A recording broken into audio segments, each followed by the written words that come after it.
आपका नाम क्या हुआ? मेरा नाम भारत भूषण है। अच्छा, आप मुखिया उम्मीदवार हैं और हम मुखिया उम्मीदवार हैं। इससे पहले मुखिया प्रत्याशी थे, चुनाव लड़े थे।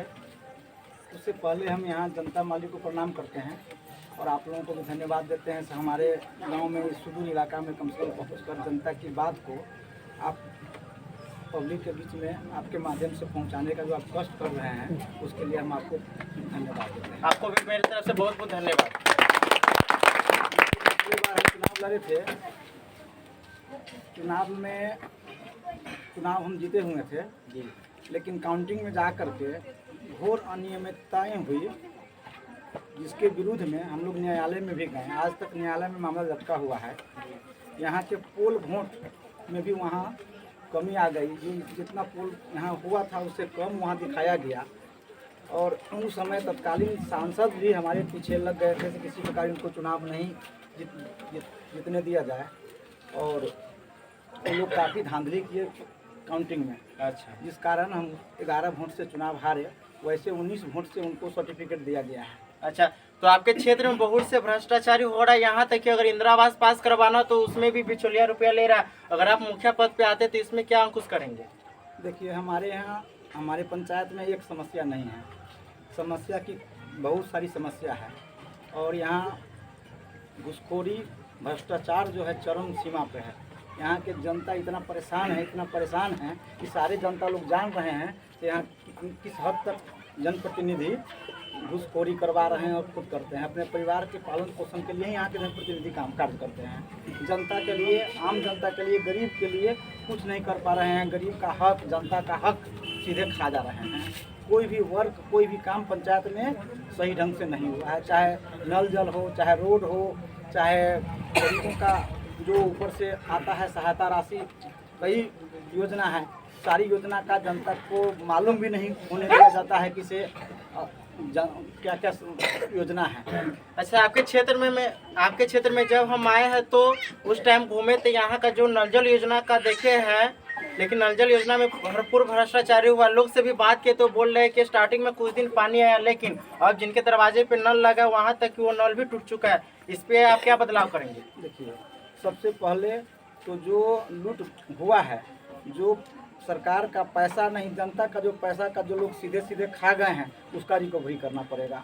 जो लोग खाए हैं वो उनको देना पड़ेगा। जनता का जो हक लूटा गया है, जनता को सीधा देना पड़ेगा। इसके लिए हमको कहीं भी किसी भी पदाधिकारी के यहाँ जाना पड़े, कोर्ट का दरवाज़ा भी खटखटाना पड़े तो हम जाएंगे। यहाँ के जो मुखिया प्रतिनिधि है वो किसी भी हद तक जानने के लिए तैयार है, क्योंकि इनको एक ही चीज़ का बदलाव करना है, जो है कि वो अपने क्षेत्र में बदलाव चाहते हैं। क्योंकि ये बार बार देख रहे हैं कि इनके क्षेत्र में जो समस्या है वो चरम सीमा पे है और कुछ भी बदलाव नहीं हो रहा है। और इनका रुझान भी इस बार साफ है कि फिर से इस बार मुखिया पद पे बैठेंगे, लेकिन आगे इस क्षेत्र के जनता इनको बैठाना अगर चाहेंगे तो वो पद पे बैठाएंगे। लेकिन आपके क्षेत्र में बहुत से ऐसे चीज़ें जिसमें भ्रष्टाचारी हुआ है और गरीब के लिए फंड सरकार की तरफ से दिया जाता है, वो फंड गरीब को पूरे लाभ नहीं मिलता है। इस पर आपको क्या कहना है? देखिए, भ्रष्टाचार तो हम बताएं चरम सीमा पे है। सबसे पहले यहाँ दलाली भ्रष्टाचारी हम बंद करेंगे। आम पब्लिक को 1 रुपया नाजायज खर्चा किसी भी काम के लिए नहीं लगेगा। इसके लिए हम माने हर जगह हर बात को रखेंगे और किसी को 1 रुपया देने की ज़रूरत नहीं होगा। आम जनता को डायरेक्ट यहाँ सुविधा मिले, यहाँ हर सुविधा मिले। यहाँ कर्मचारी कभी नहीं रहते हैं, कर्मचारी यहाँ रहें ताकि कर्मचारी को, आम जनता को कर्मचारी से जो काम कराना होता है उसके लिए परिहार जाना पड़ता है। यहाँ कोई पंचायत सेवक नहीं रहते हैं, डॉक्टर नहीं रहते हैं, शिक्षा का व्यवस्था खराब हो गया हुआ है। कोई भी स्कूल में सही ढंग से पढ़ाई नहीं हो रहा है। खिचड़ी का पैसा लूट लिया जा रहा है, कपड़ा का पैसा, पोशाक की राशि लूट लिया जा रहा है। हर लाइन में, हर जगह हमारे पंचायत में कुव्यवस्था फैला हुआ है। अच्छा, तो मुखिया जी का तो मतलब होता है कि वो वोट लेकर अगर मुखिया पद पे बैठ जाते तो 5 साल क्षेत्र में देख क्या हो रहा है उससे मुखिया जी को कोई मतलब नहीं है। लेकिन आप मुखिया पद पे आने के बाद क्षेत्र में बदलाव के लिए इतना ज़्यादा क्यों सोच रहे हैं? इसलिए सोच रहे हैं, हम समाज से जुड़े हुए हैं। हम समाज के प्रति, हमारे पिताजी भी काम किए हैं, हमारे पिताजी को भी समाज चुने हैं। हमारे पिताजी के एक छवि है, समाजवादी ढंग के नेता रहे हैं। कभी हम लोग आगे नहीं, कोई गलत काम नहीं किए। जनता सब जानती है। हम भी अपने पिताजी के पद चिन्ह पर चलेंगे। और हमें जनता पे विश्वास है। जनता को हम काम में आगे रहेंगे, जनता के प्रति हम जवाबदेह बनेंगे। यहाँ के जनप्रतिनिधि आज तक पंचायती राज में जो भी जनप्रतिनिधि हुए हैं, जनता के प्रति जवाबदेह न हुए हैं।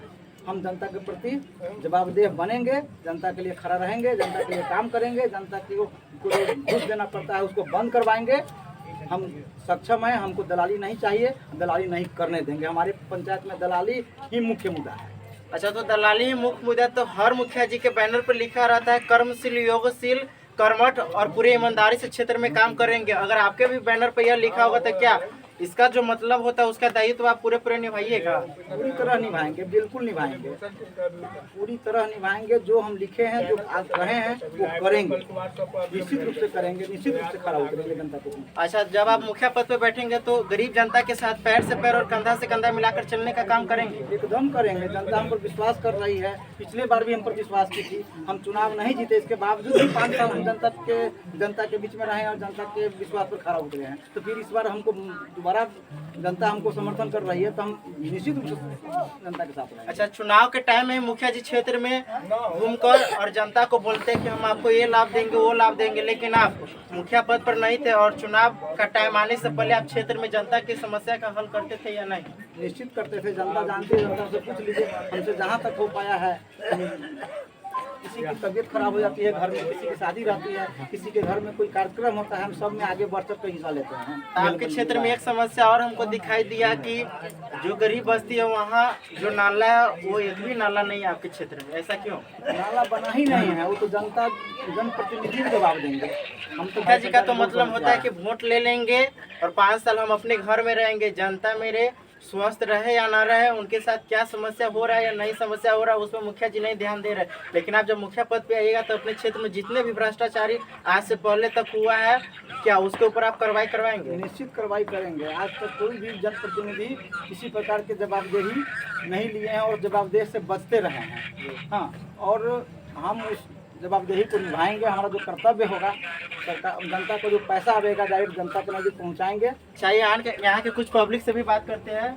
बाबा, यहाँ के की नाम है? मुखिया जी के की विचार है अगर मुखिया पद पे बैठावे काहे के लिए?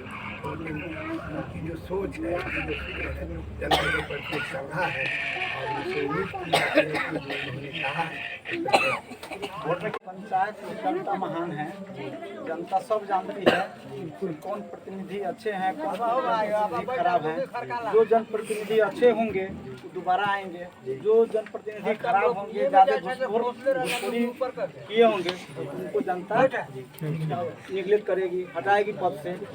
और जनता से भी अपील करते हैं जो उम्मीदवार किसी पद पे खड़ा है, जो अच्छा है उनको दोबारा भी मौका दीजिए, जो खराब है, जो आपके गलत है उनको पद से हटाइए, भारी मत से उसको हटाइए, जो अच्छे हैं उनको भारी मत से जिताइए। जी, यही कहना चाहते हैं।